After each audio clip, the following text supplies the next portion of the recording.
저희가 지금 방금 읽은 본문은요, 성경에 보면 다 빨간색 글씨로 되어 있습니다. 그게 뭐냐면 예수님이 말씀하신 거는 이렇게 빨간색 글씨로 되어 있잖아요.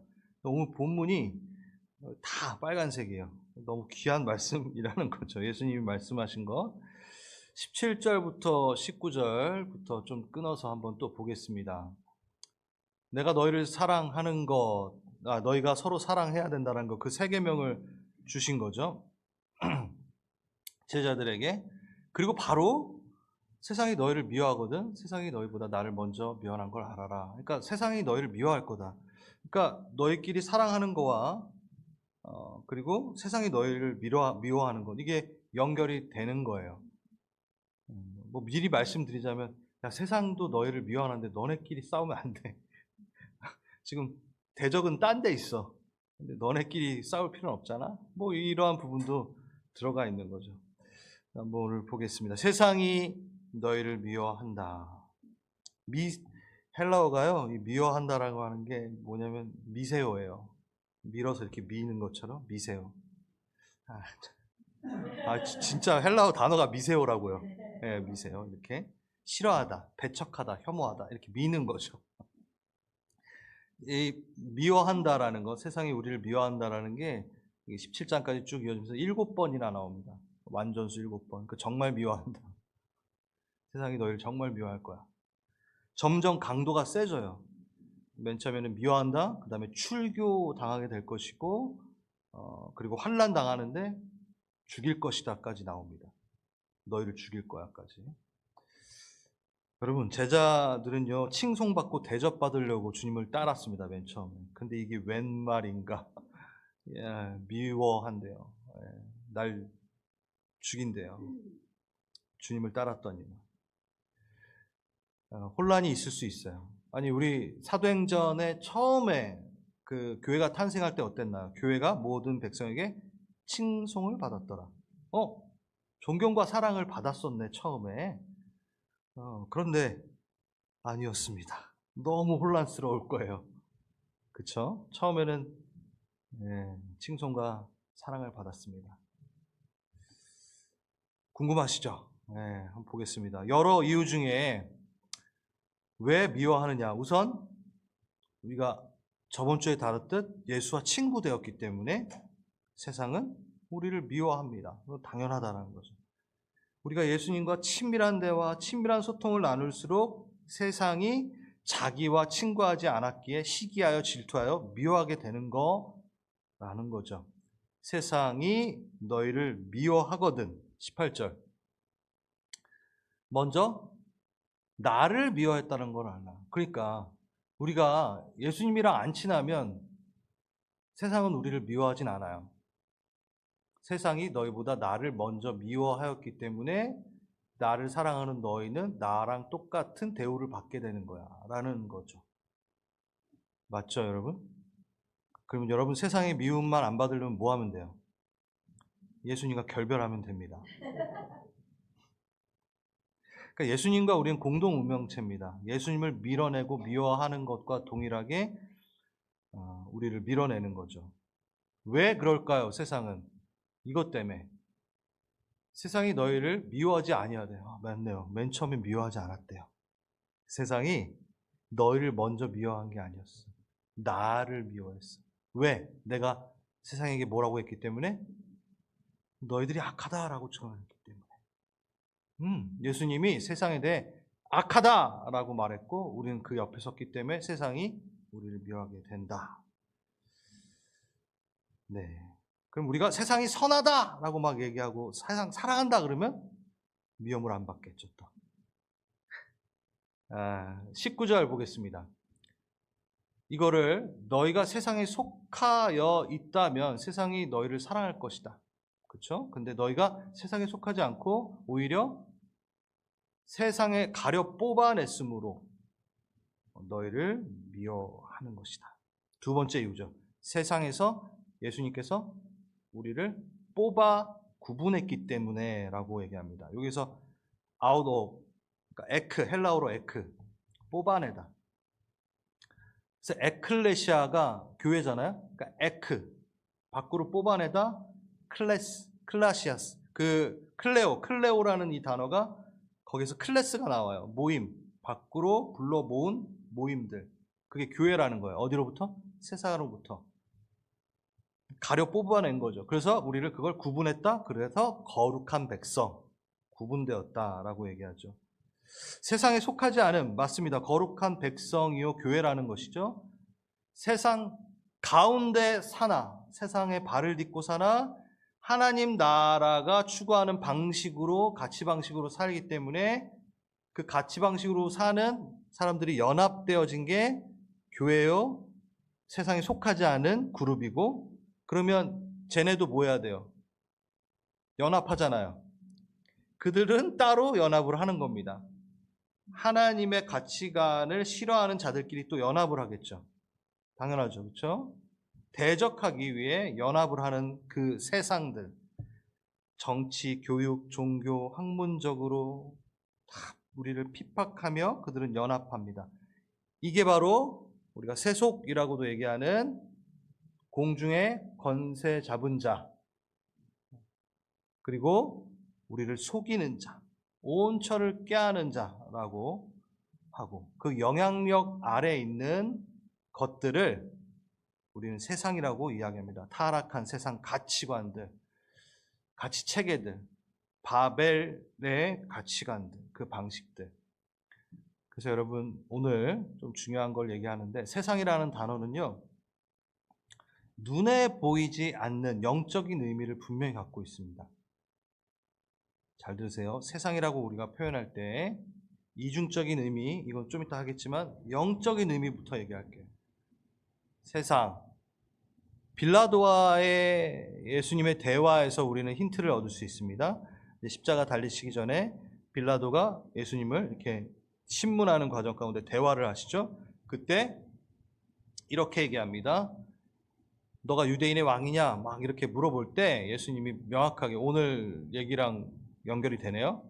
내 나라는 이 세상에 속한 것이 아니다. 만일 내 나라가 이 세상에 속한 것이었다면 내 종들이 싸워서 나를 유대인에게 넘기지 않을 것이고, 그런데 내 나라는 세상에 속한 것이 아니기 때문에 내 나라가 여기에 속하지 않은 것이라, 똑같은 말 계속 하고 있네요. 그러니까 내 나라는 세상에 속하지 않다는 말은 나는 너네가 싸우는 방식으로 싸우지 않아 라고 하는 거죠. 눈에 보이는 싸움으로 내 나라는 세워지지 않아 라고 얘기하는 거죠. 그렇죠? 여기에 내 종들은 뭔가요? 제자들을 얘기하는 게 아니라, 물론 제자들도 얘기하겠죠. 이 전에 무슨 사건이 있었죠? 베드로가 대제사장의 귀를 딱, 말고의 귀를 치고, 그때 뭐라 그러셨어요? 야, 내가 12영이나 되는 그들을 불러서 이거 못지않하겠니? 12 legions, 군단. 한마디로 말해서 6,000명이 넘는 군단을 12영, 그러니까 12영이나 되는 천사들, 그러니까 6,000의 천사들을 불러서 이거 해결할 수 있어. 근데 나는 이 방법, 이 세상의 방법이 아니라 내 방법으로 싸워나가고 하나님의 나라는 그 방법으로 움직여, 이렇게 얘기하시는 거죠. 그렇죠? 한마디로 해서 예수님이 말씀하시는 세상에 속하지 않는 가치는 영적인 의미를 포함하고 있다라는 겁니다. 영적인 의미를. 그래요. 그리고 세상이라는 단어는요, 그 사용에 있어서 이중적인 의미도 갖고 있습니다. 맨 처음에 영적인 의미, 그리고 이중적인 의미는 뭘까요?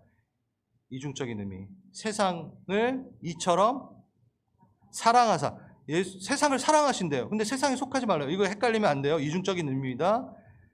예수님은 세상을 사랑하십니다. 그 세상이라는 건 세상 가치관을 사랑하시는 것이 아니라 그 세상 가치관 안에 묶여있는 그 영혼들을 사랑하셔서 그분이 오셨고, 그 영혼에 대해서는 사랑하신다라는 얘기죠. 이건 너무 쉬운 건데 이게 헷갈리는 사람들이 있어요. 네.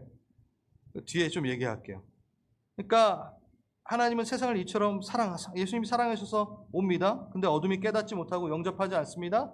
그래서 7장에서는 악하다라고 증언하셨고, 그리고 요한복음 12장에서는 세상에 대해 심판했다 그러시고 이 세상의 임금이 쫓겨난다라고까지 얘기하십니다. 그 두 가지 의미가 분명히 있는 거죠.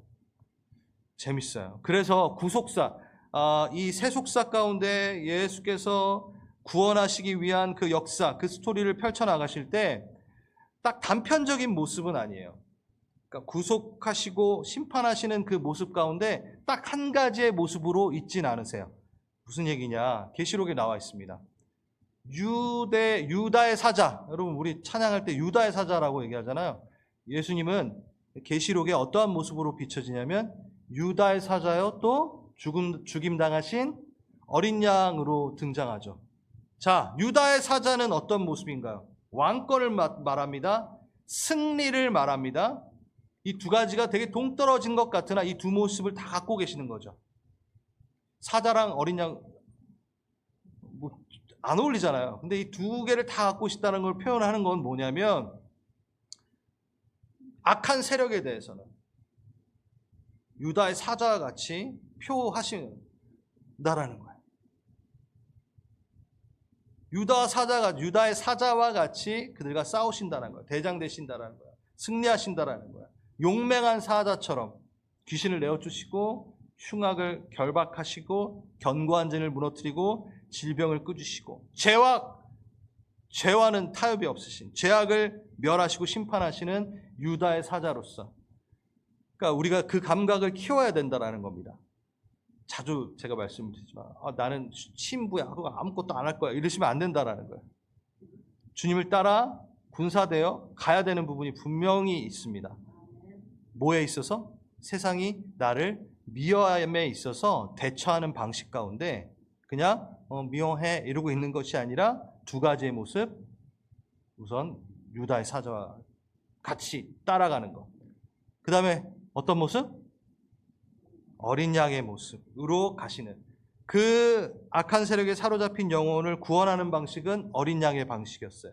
어린 양의 피로써. 그래서 아까 빌라도와 얘기할 때 너 지금 내가 막 뭐 군단 보내가지고 하는 게 아니라 내가 그 영혼들을 위해 죽노라. 나는 내 방식으로 구원을 이루고 승리를 이룬다라고 말씀하시는 내용이 그것이죠. 그래서 우리는 악한 세력에 사로잡힌 영혼을 구원하시는 그 방식 가운데 어린 양의 피로 이기시는 그 싸움, 대속의 죽음, 십자가의 사랑, 구원, 용서 이 마음으로 멸시하는 자, 나를 미워하는 자를 대해야 되는 부분이 이중적으로 있다라는 겁니다. 세상이 이중적으로 표현됐듯 그 세상을 대하는 태도도 우리가 이 두 가지를 잘 대해야 돼요. 근데 우리는 그 영적 세력에 대해서 사랑하면 안 됩니다.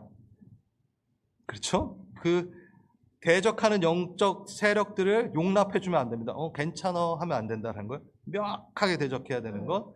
근데 그 안에 사로잡히는 것들에 대해서는 사랑으로 용납해야 되는 부분이 분명히 있죠. 그렇죠? 교회와 세상은 십자가라는 기준으로 나눠질 수밖에 없습니다. 오늘 그 얘기하는 거예요. 로마서에서 분명히 얘기합니다. 예수 안에 속한 자, 예수 밖에 속한 자가 명확합니다. 그런데 우리는 이걸 섞어 놓으려고 하죠. 사랑이라는 단어를 통하여.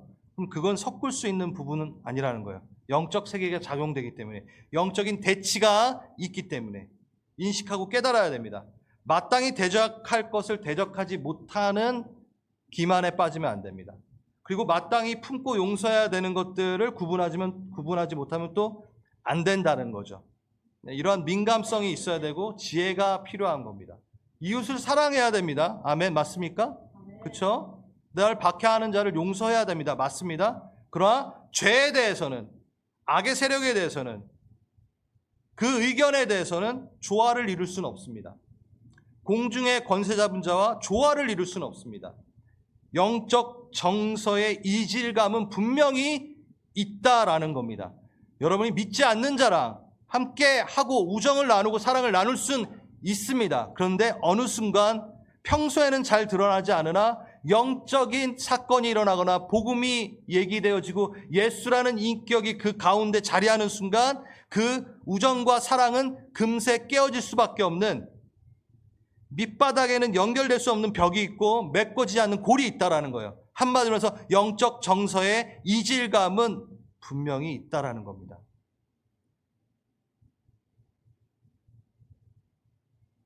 이것과 타협할 수는 없습니다. 이것에 대해 안타까워하는 부분은 분명히 있지만 내가 그들의 영과 연결이 되는 부분은 정말 조심해야 되는 거죠. 그 이질감이 맞다라는 거예요. 맞다라는 거. 그 이질감이. 예를 들어 동성애에 대한 이슈입니다. 여러분, 인권이라는 이름 안에 오래전에는요, 그 인권이라는 이름이 교회를 통해서 등장했어요. 세상이 심겨지고 회복되어지고 풍족해 했습니다. 교회를 통하여 그 인권이 상승되었고 아름답게 사용됐습니다. 그런데 지금은 이 인권이라는 이름으로 세상의 미혹이 강력하게 들어오고 있습니다. 아주 교묘합니다. 그 기만이 상당합니다. 그러니까 정신 차려야 됩니다. 인권이라는 이름 아래 우리는 속을 수 있는 것이라는 거죠. 인권이라는 이름에 트위스트 시켜서 교회가 동성애를 받아들이면 세상의 극진한 환영을 받습니다. 세상의 미워함을 두려워하여 우리가 그 영적 이질감을 없애기 위해 하나 될 수는 없다라는 거죠. 소외되고 약한 자를 위해 깨어있는 기독교인이라 라는 소리를 듣고 싶어서 죄를 죄라 하지 못하는 것은 안 된다라는 겁니다. 요즘에 얼마나 인기 많은데요. 동성애를 허락한 목회자들이 인기 많아요. 깨어있는 목회자라고 하면서. 여러분, 동성애는 죄입니다. 자, 끝까지 들으세요. 하나님께서 그것을 계획한 적이 없기 때문에 그것은 죄입니다. 허용한 적이 없으시기 때문에 죄입니다. 그렇게 만들지 않았기 때문에 그것은 하나님이 원하지 않는 겁니다. 그래서 로마서에서는요, 그 동성애를 우상숭배로 하나로 칩니다. 하나님의 질서를 거부한, 하나님의 뜻보다 자신의 욕망이 앞서간 것으로 그걸 우상숭배로 구분합니다. 그런데 우린 이걸 기억해야 됩니다. 이 두 가지를 제가 잘 생각해야 된다고 했죠. 죄인이 주께로 돌아오는 것은 막으면 안 됩니다. 그 길은 열려 있어야 됩니다. 하나님의 형상이 회복되도록 우린 기도로 도와야 됩니다. 자, 우리의 지체 중에, 아니 지체가 아니더라도 누군가가 살인을 했고 도둑질을 했고 그러한 하나님이 싫어하시는 그 도덕적인 죄뿐만 아니라 하나님을 미워하고 하나님을 알고 싶어하지 않는 그 죄를 범하고 있는 사람들을 우리는 어떻게 하죠? 그쵸, 초청하죠. 계속 오도록. 그런데 여기 들어와서 계속 살인하고 이것이 나에겐 마땅함이야, 계속 훔치고 있으면 그거를 용납할 수는 없잖아요. 들어올 수는 있으나 그거를 어떻게 해결하기 위하여 우리가 함께 노력하는 거죠. 그게 구분이 잘 돼야 됩니다. 그 죄라는 것을 허용하고 용납하면서까지 죄와 세상과 벗삼을 수는 없다라는 거죠. 그래서 그 뒤에 숨어있는 어둠의 세력에 대한 부분을 잘 간파하고 무엇과 대적해야 되며 무엇을 초청해야 되는지 우리는 기억해야 됩니다. 자, 그래서 여러분, 제가 어떻게 지혜롭게 좀 대처를 할까? 할 수 있거든 너희로서 모든 사람과 더불어 화목하라. 너무 좋은 말이죠. 여러분, 죄와 화목할 필요는 없고 어둠의 세력의 그 기만의 화목을 원하는 건 아닙니다. 그렇죠? 하지만 그 영적 세력 가운데, 어둠 가운데 묶여져 있는 자들에 대해서 우리가 마음을 열고 화목하기를 힘쓰는 건 맞는 거죠. 그렇죠? 근데 그 죄악을 용납해서는 안 되는 것이고, 그래서 모든 사람과 더불어 화목하라라는 것을 타협으로 여기면 절대 안 됩니다. 네. 보겠습니다. 그 위로 보면은 18절이 아래 있고, 13절 성도들의 쓸 것을 공급하며 손대접하기를 힘쓰라. 이게 로마서가 어떻게 시작이 되냐면 유대인 그리스도인과 우리 헬라, 그러니까 이방인 그리스도인들이 맨날 교회 안에서 싸웠어요.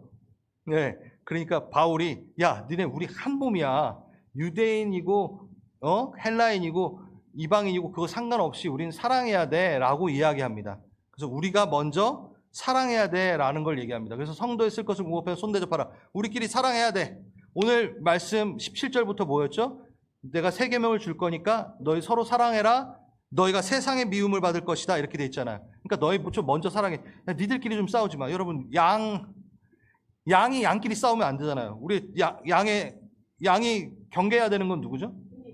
일이 늑대예요. 근데 우린 맨날 양이랑 싸워요.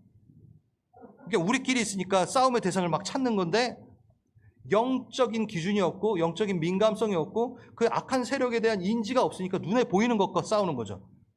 막 목자 들이받고. 저 들이받지 마세요. 양끼리 들이받고.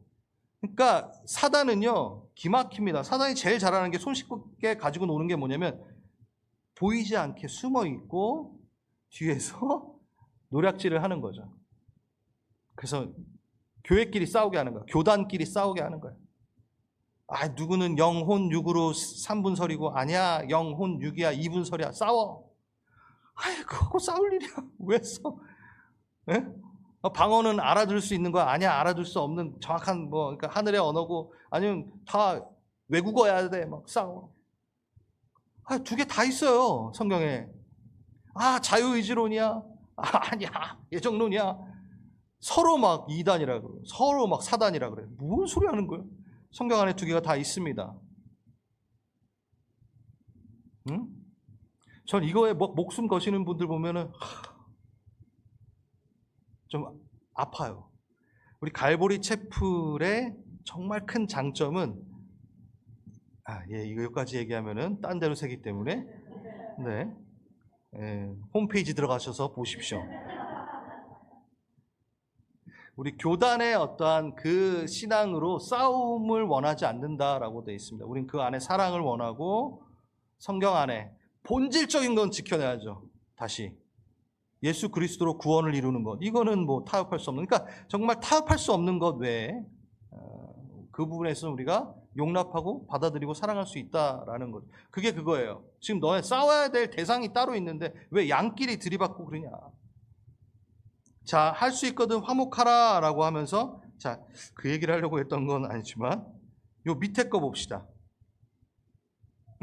18절 밑에 보면은 내 사랑하는 자들아 너희가 친히 원수 갚지 말고 하나님의 진노하심에 맡겨라. 이거 쭉 연결되죠. 용서하심과 사랑하심 기억나세요? 그 용서는 너희를 위해 용서해라 라고 제가 설교하면서 말씀을 드렸어요. 그러면서 그 심판을 누구에게 맡겨라? 하나님께 맡겨라. 그 왕권의 문제다. 그 일들에 대해서 하나님께 맡겨라. 여러분이 세상 가운데 미움받고 뭔가 사기당하고 그랬어요? 네, 하나님께 맡겨야 될 수밖에 없습니다. 그리고 뭐 해야 돼요? 그리함으로 내가 숯불을 그 머리에 쌓아 놓으리라. 악에게 지지 말고 선으로 악을 이기라. 이거 따로 다뤄도 너무 깊은 의미가 있는데 잠깐만 다룬다면 숯불을 그 미워하는 자 원수에게 머리에 위에 놓는다라는 거예요. 그래가지고 막 타 죽게 만든다라는 게 아니라 부끄러움의 가책의 고통을 거기에 두라라는 거예요. 불의의 심판을 하는 불의로 움직이는 자들에게 그것이 불의하다라는 것을 놓고 그가 가책받게 놔두는 거예요. 후회와 부끄러움으로 돌아오게끔 하는 거죠. 죄에서 돌이킴이 칼을 들이대는 것이 아니라 궁극적인 은혜를 향하여 가는 거죠. 십자가가 그겁니다. 예수님은 십자가에서 불의한 재판을 받습니다. 불의한 재판. 그냥 새벽에 막 그냥 얼렁뚱땅 해가지고 막 하고 죄가 성립이 안 되는데 십자가에 달고 그럴 수 없어요. 그러니까 불의한 십자가였어요. 똑같습니다. 우리에게 오는 그것을 불의한 불의로 내게 심판하려 하는 자들의 그 악함을 하나님께 맡김으로 그 머리 위에다 놓음으로 부끄럽게 만든다는 거예요. 부끄럽게. 그로 그가 돌아올 수 있는 기회를 주고 그것은 하나님께 맡기는 것이다. 어려우신가요? 아니에요. 여러분 기도하실 때 어떻게 하냐면 세상이 나를 미워하고 그럴 때 그 뒤에 영적 세력을 간파하시고 그리고 어쩔 수 없는 영적 일질감이 있다는 건 또 여러분 인정하셔야 됩니다. 왜 나를 안 사랑하지 세상은? 이러시면 안 되죠. 그렇죠? 그 대신 거기에 악을 품는 것이 아니라 선으로 갚아나가라. 기도함으로 하나님께 맡깁니다. 그때 무슨 일이 일어나냐면 그 용서와 그 화해를 통하여 분명히 내가 칼을 들이댔으면 쟤는 나한테 칼로 복수해야 되는데 왜 저러고 있지? 왜 나를 용납하지 용서하지 왜 기도하고 있지? 라는 순간 그 머리 위에 뭐가 숱이 있고 부끄러움을 느끼고 그가 하나님께로 돌아올 수 있는 길을 마련할 수 있다라는 것. 그게 성경적 방법이라는 거죠. 그래서 요 이야기가 쭉 그대로 이어져요. 이제 요한복음 15장 20절에서 23절까지 보세요. 나를 미워하는 이유가 또 나옵니다. 세 번째 이유. 예수님의 이름을 믿기 때문에 미워합니다. 그렇죠? 첫 번째 뭐였죠? 예수님이랑 친구 먹었기 때문에 우리가 세상이 나를 싫어합니다. 그리고 세상에 뽑아 구별했기 때문에 세상이 나를 미워합니다. 그리고 또 세 번째 뭐라고요? 예수님의 이름 믿고 21절 하나님 아버지를 그들이 알지 못하니까 우리를 미워할 수밖에 없고, 그리고 22절 죄를 죄라고 말하고 있기 때문에 악하다 얘기하고 있기 때문에 나를 미워하고, 이게 총체적인 이야기가 나옵니다. 그래서 이 죄는 하나님을 알지 못하는 게 죄예요. 우리는 지금 도덕적 기준의 죄를 말하고 있는 건 아닙니다. 그거는 다음 주에 할 거예요. 요한복음 16장에 보면은 성령께서 죄에 대하여 심판하시는, 죄에 대해서 의에 대해서 심판에 대해서 가르쳐 주신다 그랬잖아요. 그래서 죄에 대한 부분은 좀 이따 우리 할 거고, 그래서 15장 24절 27절 볼게요. 지금 24절 27절 봅니다.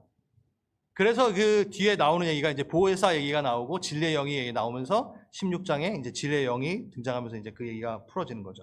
근데 여러분 기억하세요. 예수님을 증언하는 영이라고 말씀드렸죠. 여기서 보혜사라고 했을 때 변호하는 분, 변호하는 성령님이시죠. 그럼 누구를 먼저 변호한다 그랬죠? 나를 변호하나요? 감사합니다. 그는 예수님을 변호하러 왔습니다. 내 말을 대언하기 위함이 아니라 예수의 말을 대언하시러 오셨어요. 그렇기 때문에 그분이 내 안에 계시면 누구의 말을 대언해요?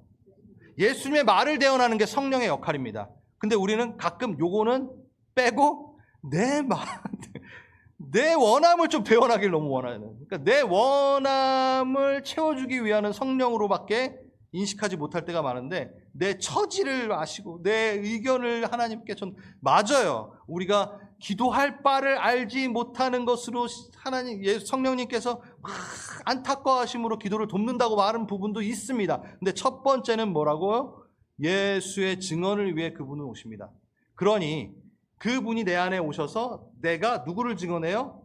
예수를 증언하는 순간 그들이 뭐예요? 미워해요. 그 얘기예요. 너도 나의 증인이 될 것이다.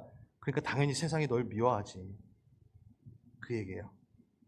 복음을 말하기 위해 우리는 존재하기 때문에, 맞아요. 세상의 호의를 받겠다라는 기대는 솔직히 할 수 없습니다. 공의와 진리의 편에 섰을 때 세상의 미움을 받을 준비를 해야 됩니다. 근데 세상의 미움을, 이 부분에서 미움을 너무 받기 싫으니까 복음을 안 말해. 그럼 여러분들은요, 지금 누구 편에 서 있는지 고민해 보셔야 된다는 거예요. 미움받을 준비를 하시고 미움받을 것에 대한 여러분 인정을 하세요.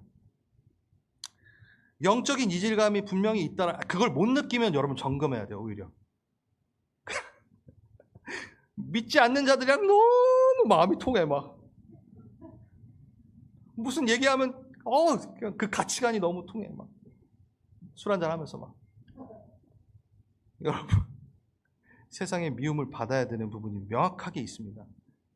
여러분, 그것이 없으면 우리는 주님을 배도하고 맙니다. 군사됨이 있어야 된다는 거죠. 자, 그래서 이 이야기를 저는 구약의 한 이야기를 통해 좀 정리를 하고 싶었습니다. 이 이야기가 제게는 세상의 미움이라는 거에 대한 정의를 좀 명확하게 세울 수 있었어요. 창세기 이야기로 좀 가져가겠습니다. 전 이 얘기를 할 거예요. 19절을 중심으로 해서 세상의 미워함과 그 세상의 호의가, 그 친절한 마음, 세상에 나에게 친절한 마음이 없으므로 오히려 내 삶의 은혜가 되고 하나님께 보호가 되는 부분이 있다라는 것. 이것 여러분 어때요? 세상이 미워하고 나에게 친절한 마음이 없는 게 서글프세요? 아쉬우세요? 아니요. 그게 더 은혜가 되고 하나님의 보호라는 거를 이제부터 말씀을 드리겠습니다. 그러니까 세상의 미움을 받는 게 오히려 낫다라는 얘기를 전 지금 할 거예요. 창세기에 보면은요, 4명의 족장이 나오죠. 그렇죠? 누구죠? 아브라함, 이삭과 야곱, 그 다음에 요셉의 이야기로 창세기가 쭉 이어집니다. 근데 그 창세기 46장 요 정도로 가면요, 무슨 일이 있냐면 요셉 얘기가 쭉 얘기가 되다가 야곱의 70인의 식구들이 애굽으로 들어가는 얘기가 나와요. 네, 이게 구약에 좀 지식이 있어야 되는데 간단하게 말한다면 야곱의 아들들이 있죠. 12아들이. 그렇죠? 그들이 나중에 12지파가 돼요. 레위 지파 빠지고 그 다음에 요셉의 아들 2명까지 해가지고 12명이 따로 이렇게 되는데, 아무튼 12명이 있는데 맨 처음에 루벤 막 이렇게 있어요. 그리고 베냐민 마지막까지, 그리고 중간에 요셉 하나, 그러니까 요셉이 있어요. 근데 선생님들이 형제들이 요셉을 시기하여 채색 옷 입고 막 야곱에게 이쁨 받고 그러니까 뭐예요? 노예로 팔아버려요. 여기까지 잘 아시죠? 그래서 애굽에서 뭐예요? 힘들게 살다가 총리가 돼요. 요셉이. 그 다음에 총리가 된 다음에 가나안에 기근이 들어서 야곱의 그 형들, 그 동생, 자신의 형제들, 요셉의 형제들이 뭐예요? 식량을, 감사합니다. 식량을 구하러 오잖아요. 그때 총리된 우리 요셉이 자기가 아니냐 이렇게 하고 있다가 어떻게 해요? 날 미리 보내요. 당신들을, 우리 야곱의 식구들, 하나님의 이 민족을 살리게 하시는 것 같습니다 하고 얼싸안고 막 그러잖아요. 그러고 나서 어떻게 해요? 야곱을 다 자기 아버지 70인 자기 가족을 초청합니다. 애굽으로 오게 합니다. 그 내용. 네, 그 내용입니다. 봅시다. 46장 2절에서 4절. 그렇게 갈 때 야곱이 뭐 하냐면 두려워해요. 이거 가야 돼 말아야 돼 라고 합니다. 근데 하나님께서 야곱아 부르시면서 나는 하나님인데 너가 애굽으로 가는 것을 두려워하지 마라고 얘기하세요. 그리고 나는 거기서 뭐 하겠다고? 너희를 큰 민족으로 이루겠다라는 계획을 잡으세요. 그리고 너만 가 하지 않으시고 어떻게? 같이 갈게 라고 하시네요. 내가 너와 함께 애굽으로 내려가겠고, 그리고 반드시 너를 인도하여 다시 올라올 거야 라고 약속을 하십니다. 창세기 46장이에요. 여러분, 지금 들어가서 출애굽이 한참 전의 이야기, 그걸 벌써 하나님은 예언하시고 말씀하고 계신 거예요. 여기까지 따라오셨죠? 그렇죠? 그 70인의 가족이 가나안 땅에서 애굽으로 가는 그 동안에 이 애굽에서 몇 년을 있죠?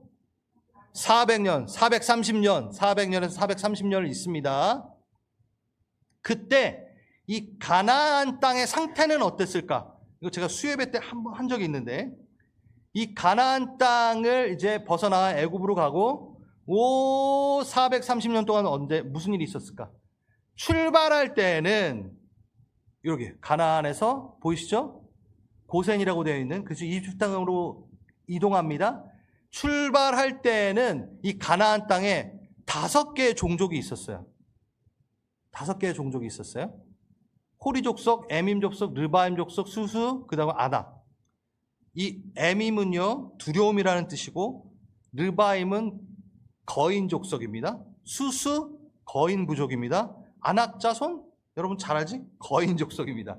다 이따만 하고 엄청나게 싸움을 잘하는, 그냥 막 뚝딱 팰 수 있는, 그냥 야곱의 70 식구 그냥 순식간에 해치울 것 같은 그런 등치를 갖고 있는 그런 5족속이 있어요. 호리 족속도 있지만 그 족속이 430년이 흐른 후에 몇 족속으로 바뀌냐면, 가나안 땅에는 그때 7개 족속으로 바뀝니다. 그 7개 족속이 바로 우리 출애굽 후에 가나안 땅으로 들어가서 막 전쟁하는, 그래서 가나안 7족속이라고 많이 들어보셨잖아요. 그렇죠? 430년 동안에 그 5족속이 뭐가 되냐면 7족속으로 바뀌게 돼요. 그동안 이스라엘은, 야곱의 식구들은 어디 있어요? 애굽에서 잘 민족을 만들고 뿔고 있었어요. 잘 불어나고 있었어요. 근데 7개의 종족을 딱 보니까 어떻게 변했어요? 호리 족속 하나 남고 다 바뀝니다. 다 바뀌어요. 히타이트, 헷 족속, 가나안, 여러분 아모리 이거 다 알잖아요. 하나 빼고 다 바뀌어요. 이게 무슨 얘기예요? 외부 종족이 유입하고 싸우고 없어지고 사라지고 합쳐지고 섞여지고 난리가 납니다. 430년 동안. 그러니까 종족이라는 것 자체가, 순수 혈통이라는 것 자체가 없을 정도로 호리 족속만 남고 5개의 그 족속이 쫙 없어지고 7개의 종족으로 확 이름이 바뀌면서 섞이고 또 섞이고 없어지고 또 밖에서 들어오고 난리가 났던 거예요. 이 사이에 이스라엘은 뭐 하고 있었다? 애굽에서 애를 낳고 있었다. 자, 우리는 그 종됨에 대한 부분에 이 부분을 놓칠 수 있어요. 세상의 미워함을 당함으로 그들은 뭐 하고 있었냐면 보호되고 있었어요. 오히려 정체성이 보호되고 있었다는 거예요. 봅시다. 출애굽기 1장 6절 이렇게 시작합니다. 요셉과 그의 모든 형제와 그 시대의 사람은 다 죽었어요. 그 들어갔던 사람들, 그 시대의 사람들은 다 죽었어요. 요셉도 없어요. 그러니까 요셉을 알지 못하는 새 왕이 일어나 애굽을 다스리는데 어떻게 돼요? 이 백성이, 이스라엘 자손이 우리보다 많고 강해졌도다. 그러니까 많이 난 거예요. 하나님 말씀 그대로 번성하고 막 그냥 큰 민족을 이룬 거예요. 그 안에서 430년 동안. 그러니까 애굽이 뭐예요? 두려워해요. 두려워하기 시작해요. 430년 동안이 아니라 그 앞에 한 70년만 그렇게 되고 그 다음 뒤에는 이거는 나중에 이거 주의 말씀을 따라하면 다 하는데 미움을 받기 시작합니다. 미움을 받기 시작합니다.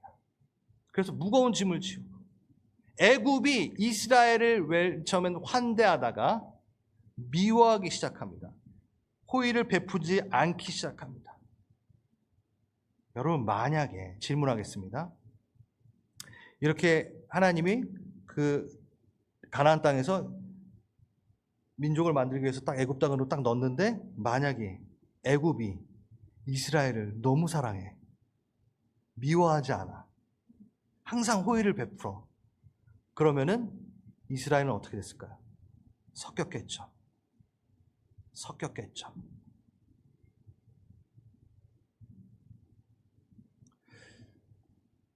여러분, 세상의 미움을 받는 건요, 우리의 정체성을 확인시켜주는 부분이 들어가 있다는 겁니다.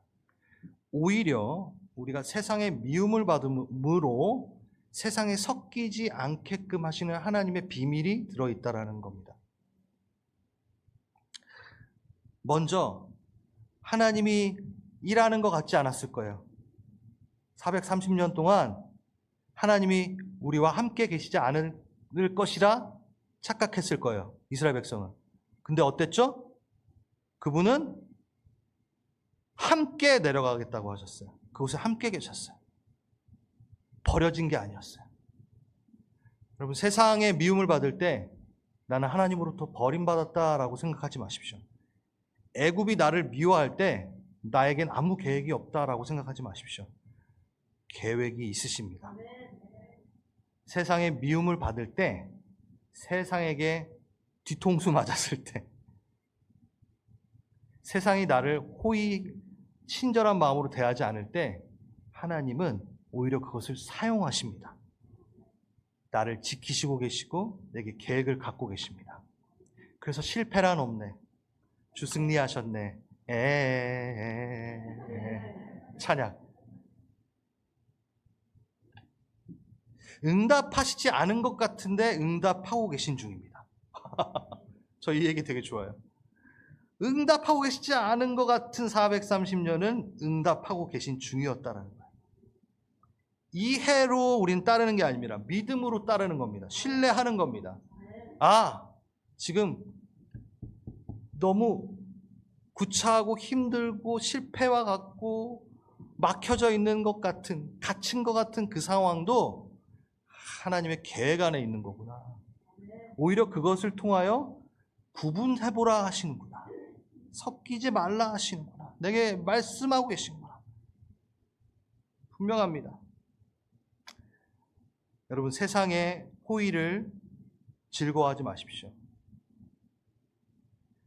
세상이 여러분을 미워할 때 하나님의 은혜와 보호가 작용되고 있다는 것을 여러분 깨달으십시오. 놓치지 마십시오.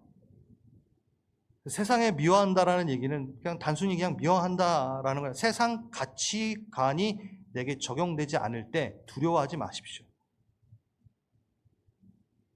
세상 가치관이 뭘까요? 투자하면 바로 그냥 나 되고 그냥 그거 있잖아요. 제가 하나님의 축복이 없다라는 얘기가 아닙니다. 세상 방식과 세상의 그 영적인 이질감 가운데 일어나고 있는 그것들을 부러워하며 친해지려고 하지 마시고 퓨어하게 여러분들 지켜내시라는 겁니다. 정체성을 지켜내시라는 겁니다. 세상의 호의, 사랑을 받지 못하게 함으로 교회를 지켜냄도 있으시다라는 거죠. 여러분, 세상이 교회가 세상과 친해질 수는 없어요. 그건 힘들어요. 물론 세상에 좋은 영향력을 끼쳐야 되는 부분은 확실합니다. 그런데 거룩을 타협하면서까지 그들과 친해질 수 없다는 거죠. 그냥 간단한 동성애 또 얘기합니다. 그러한 이슈들이 분명히 있다는 거예요. 세상은요, 여러분한테 상당히 호의롭게 대하는 것처럼 보일 때가 있어요. 왜일까요? 애굽을 생각하면 항상 답이 나옵니다. 애굽이 왜 이스라엘 백성들에게 살 만큼, 움직일 만큼 먹이를 줬을까요? 노동할 만큼만. 딱. 근데 그거를 호의로 생각하고 있어. 그래서 이스라엘 백성이 광야 가운데서 뭐예요? 그때가 좋았더라. 이렇게 착각하는 거죠. 여러분들 잘 적용해 보세요. 내가 세상의 사랑을 받고 세상에서 칭송받는 게 거기서 벗어나서 뭔가 나에게 미움받고 그럴 때 거기를 그리워해. 그때가 좋았었네. 세상이 나를 호의롭게 대했을 때가 참 좋았네. 이거 애굽으로 가는 거예요. 그 민감함이 없는 거예요. 여러분, 세상은요, 그 끝은 여러분을 괴롭힘밖에 없습니다. 도적질한다 그랬어요. 여러분의 영혼을 도적질하는 게 세상입니다. 세상의 진짜 모습은요, 끝까지 쫓아와가지고 가니까 뭐예요? 병거를 끌고 쫓아가가지고 죽이려고 하는, 그게 진짜 세상 모습이죠. 그러니까 구분하고 우리가 영적으로 깨어 볼 수 있어야 됩니다. 그러니까 오늘 세상에 미움을 받고 사랑을 받지 못하는 교회는 하나님의 길을 잘 가고 있다는 증거고 사인일 수 있다는 겁니다. 순전한 믿음이 지켜지고 있는 것이다 생각할 수 있습니다. 이건 좀 다음 주에도 연결해서 하겠지만, 여러분, 우리가 이 하나님의 가치와 죄를 죄라고 말하는 순간 세상이 미워할 때 우리는 잘 가고 있구나가 확인된다는 거예요. 세상에 칭송을 받지 않으므로 오히려 우리는 잘 가고 있다는 것을 알 수 있다는 거예요. 물 타고 있지 않다는 것. 순전한 믿음을 버리지 않고 있구나가 증거되고 확인받을 수 있다는 거예요. 정말 많은 사람들이 믿음에서 이탈하게 됩니다. 많은 교회가 타협하게 됩니다. 점점 더 그래질 겁니다. 팬데믹 가운데 많은 이들이 믿음을 잃었다고 해요. 안타깝죠. 너무 안타깝죠. 근데 반대로 말하면 진짜 신앙인들만 남고 있다라는 거예요. 교회가 미움을 받으면 받을수록 누가 남는다? 순전한 믿음이 남고 있다라고도 볼 수 있다라는 거예요. 그렇다고 우리가 부흥을 하지 말자 뭐 이런 얘기가 아니에요. 또 갑자기 이걸 나눠 또 시비 걸려고 하지 마십시오. 타협 없는 거룩성으로 더 단단해지고 있다라는 뜻일 수 있다라는 거예요.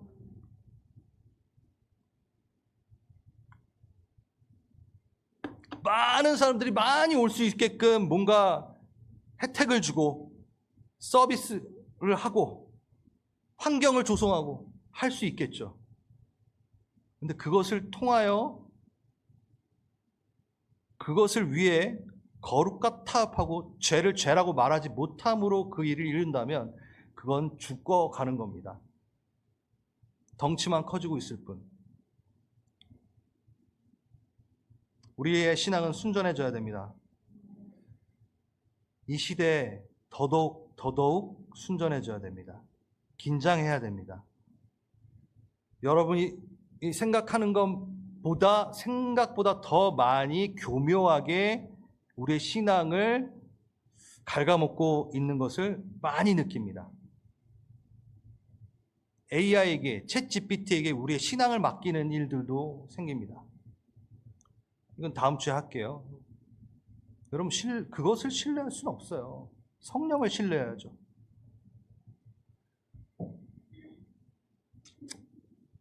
그분은 남은 자들을 통하여 하나님의 나라를 이룹니다.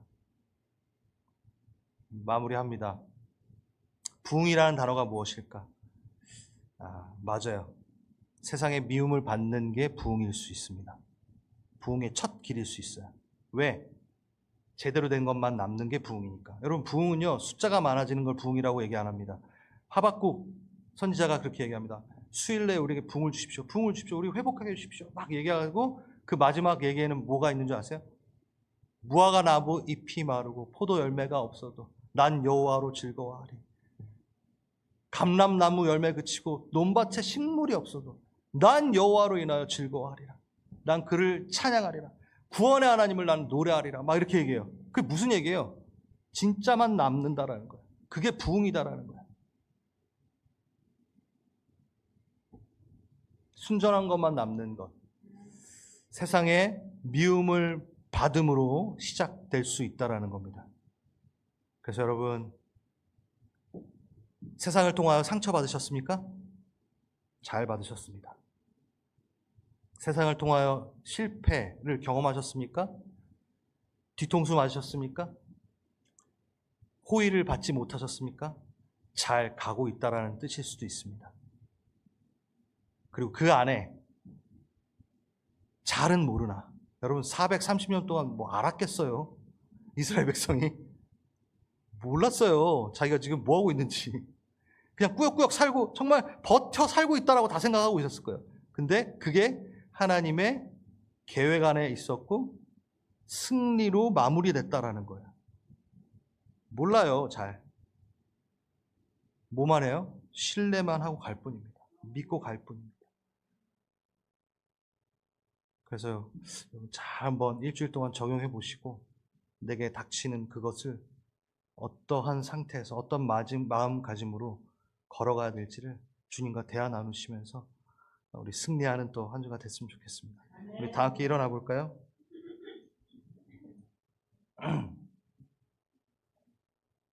기도합니다. 기도하는데 제가 딱 성경 구절을 드리겠습니다. 잠깐만요. 우리 지혜자매님 저 주시고 제 PPT 이걸 드리겠습니다. 여러분 보세요. 누구든지 세상과 버치되고자 하는 자는 스스로 하나님과 원수되는 것이라. 그럼 뭘 선택하시겠습니까? 세상과 친해지고 싶어서 예수님과 결별하시겠습니까? 예수님과 친구가 되는 순간 세상은 여러분들 미워할 겁니다. 여러분이 복음을 말하는 순간, 여러분 복음 안 말하고 세상 가치관대로 하나님의 나라의 가치관대로 안 살면요 세상 미움 안 받아도 되겠죠. 안 받을 거예요. 친하게 지내세요. 그러면 아니라는 거죠. 야고보서 4장 4절을 무섭게 진중하게 가슴에 놓고 기도합시다. 그리고 그 미움 가운데 여러분 고단한 거 압니다. 미움 가운데 너무 고단한 거 알아요. 세상 가치관대로 살면은 편하게 살 텐데 성공할 것 같은데 근데 자꾸 따로 딴 길을 가래. 근데요 환난을 당하나 담대하라 끝내 그는 이기노라. 여러분 승리할 겁니다. 430년의 그 시간이 이해도 안 되고 너무 고달파도 예수 그리스도와 함께 길을 가는 자는 한 명도 길을 잃지 않습니다. 그가 길 되시기 때문입니다. 그래서 그분은 함께 계신대요. 여러분의 세상이 미워할 때 두려워하지 마. 내가 너와 함께 애굽으로 내려가겠고 나는 너를 인도하여 올리리라. 홀로 두지 않으십니다. 홀로 두지 않으십니다. 같이 내려가십니다. 그 손 붙잡고 우리 일어납시다. 기도합니다.